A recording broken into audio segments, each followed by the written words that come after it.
Bonjour tout le monde, on se retrouve dans cette nouvelle vidéo qui n'est autre que la continuité du deuxième chapitre qui s'intitule Le noyau et les rayonnements. Dans cette vidéo, nous allons parler du spectre atomique et du modèle de Bohr. Dans un premier temps, nous allons décrire ce que c'est qu'un spectre, des raies d'émission et des raies d'absorption. Qu'est-ce qu'un spectre? Ce n'est tout autre que la séparation de la lumière en couleurs élémentaires. Vous connaissez tous ce que c'est qu'un arc-en-ciel. Ce dernier est le plus simple des spectres qui existent. Cette séparation de couleurs est appelée dispersion. Pour commencer, on va s'intéresser au spectre d'émission. C'est quoi? Dans ce type de spectre, il nous faut soit un solide, un liquide ou un gaz qu'on va chauffer. C'est le corps incandescent.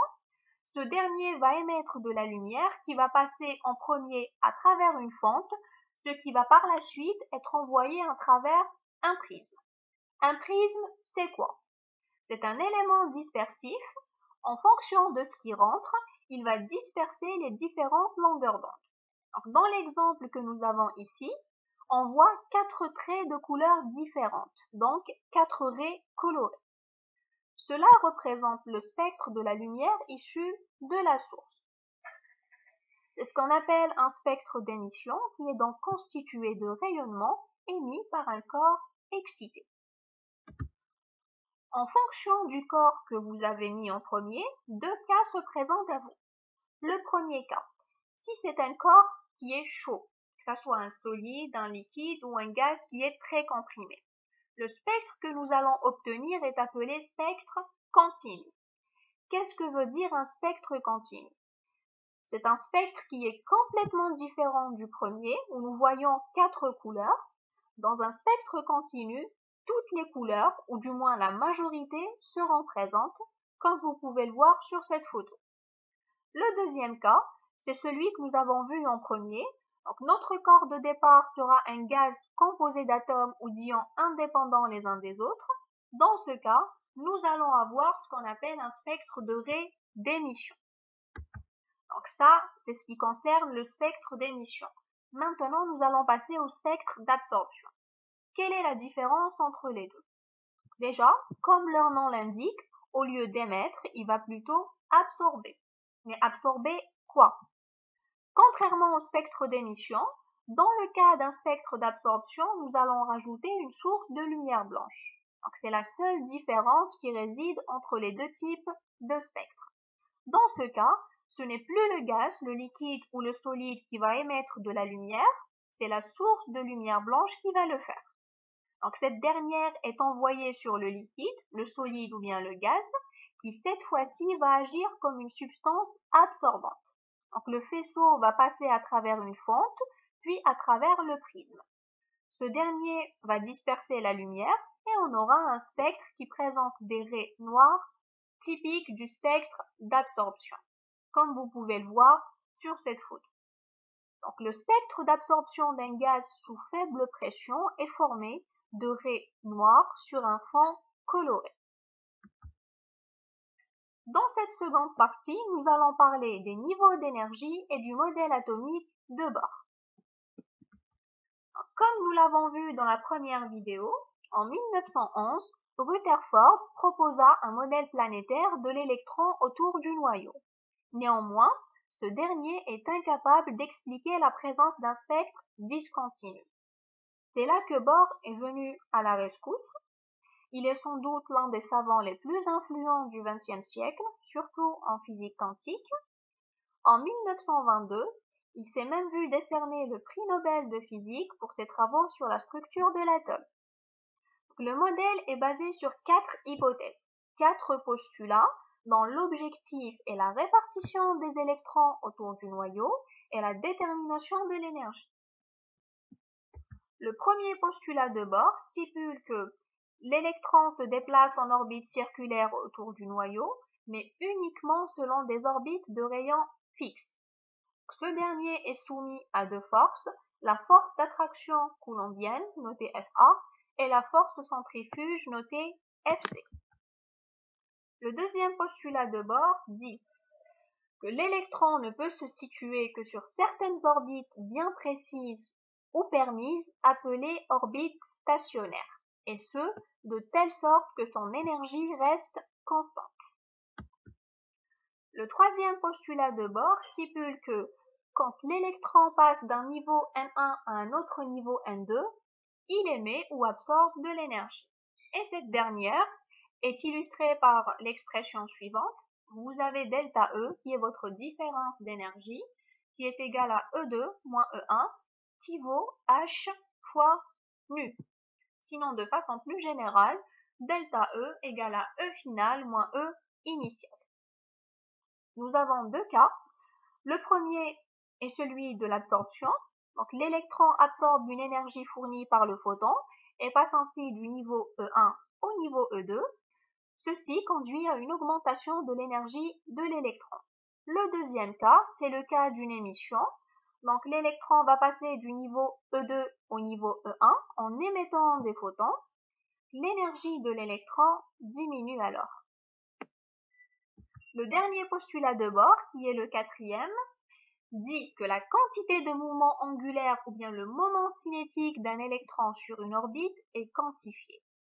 C'est un multiple entier de h sur 2π, h étant la constante de Planck. Le problème qui se pose en mécanique classique est qu'il n'est pas possible de justifier que seules certaines orbites de rayons bien définies soient permises. Donc, pour rendre compte de cela, Bohr quantifia son modèle. Les principales expressions, les principales formules que je vous invite à retenir sont les suivantes. La première est celle de l'énergie totale. L'énergie totale d'un atome correspond à la somme de l'énergie cinétique et de l'énergie potentielle. Donc ainsi, on a l'énergie cinétique qui vaut 1/2 mv carré, m étant la masse en kilogrammes et v la vitesse en mètres par seconde. L'énergie potentielle est égale à moins k fois E au carré sur R, k étant la constante de Coulomb. La deuxième formule est celle du rayon, qui vaut 0,53 fois n au carré angstrom. Et enfin, la dernière expression est celle de l'énergie. Notez En, elle est égale à moins 13,6 sur n au carré électron-volt. J'attire votre attention sur cette dernière expression. Donc notez que la formule de l'énergie telle que vous la voyez sur cette diapo n'est valable que pour l'atome d'hydrogène. Ce modèle a été généralisé et fonctionne aussi dans le cas d'autres atomes qu'on appelle ions hydrogénoïdes. Qu'est-ce qu'un ion hydrogénoïde? Ce n'est tout autre qu'un atome qui a perdu tous ses électrons sauf un seul. Il est représenté comme suit, symboliquement. Vous avez ici un exemple de l'ion lithium qui, comme vous le voyez, possède un seul électron. Dans ce cas, l'expression de l'énergie devient En qui est égal à moins 13,6 fois Z au carré sur N au carré. Donc la différence que vous voyez réside dans le Z. Dans le cas de l'atome d'hydrogène, Z étant égal à 1, donc on n'est pas obligé de le mentionner. Néanmoins, dans le cas des autres ions, donc les ions hydrogénoïdes, le Z doit impérativement être pris en considération. Donc, les niveaux d'énergie d'un atome étant quantifiés, nous allons maintenant nous intéresser plus particulièrement à l'atome d'hydrogène, qui est l'atome le plus simple, puisqu'il ne comporte qu'un seul électron. Comme on vient de le dire, dans le cas de l'atome d'hydrogène, le niveau d'énergie En est donné par la formule suivante.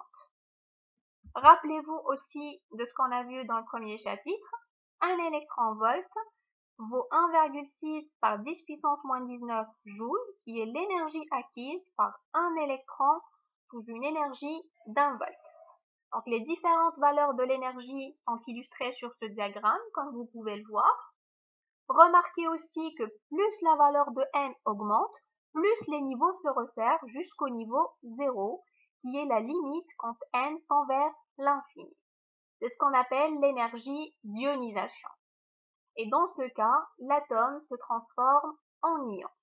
Donc, dans le cas de l'atome d'hydrogène, qui n'a qu'un seul électron, cette énergie d'ionisation représente l'énergie nécessaire pour lui arracher son unique électron. Donc, par définition, l'énergie d'ionisation est l'énergie nécessaire pour arracher un électron d'un atome. Elle est donnée par la formule suivante. L'énergie d'ionisation est égale à delta E qui est égal à E infini moins E1 qui est égal à plus 13,6 électronvolts.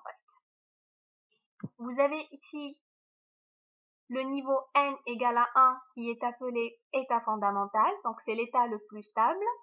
Les autres niveaux sont quant à eux appelés états excités.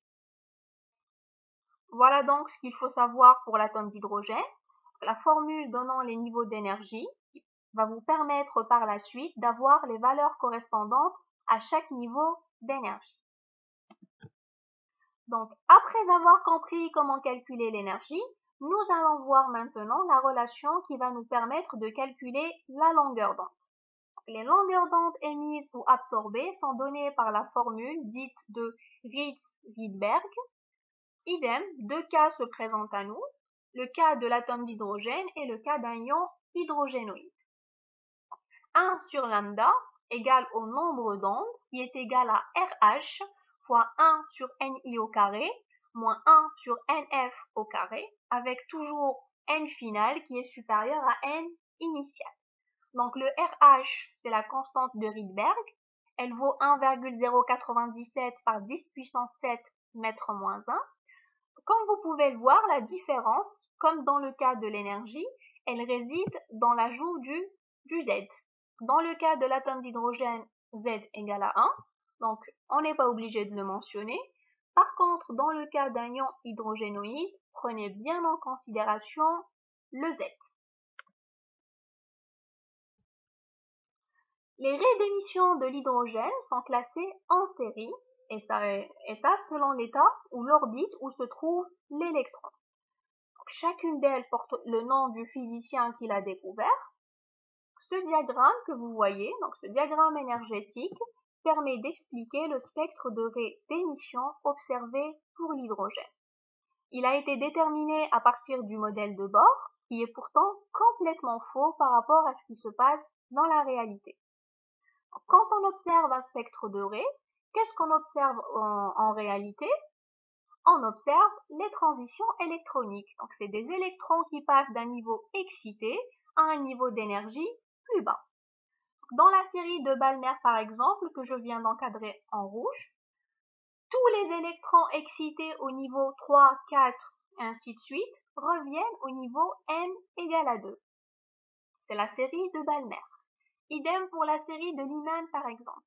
Donc, tous les électrons vont revenir au niveau n égale à 1. Et ainsi de suite.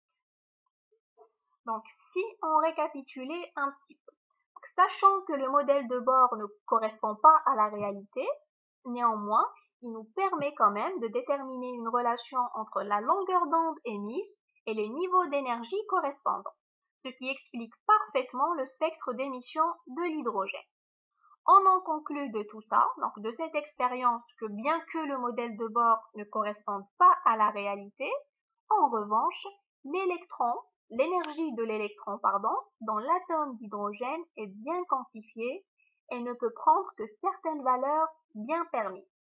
Donc, il nous permet d'expliquer expérimentalement ce qu'on observe pour le spectre de raies d'émission de l'hydrogène. Merci de votre attention. On se retrouve dans une prochaine vidéo.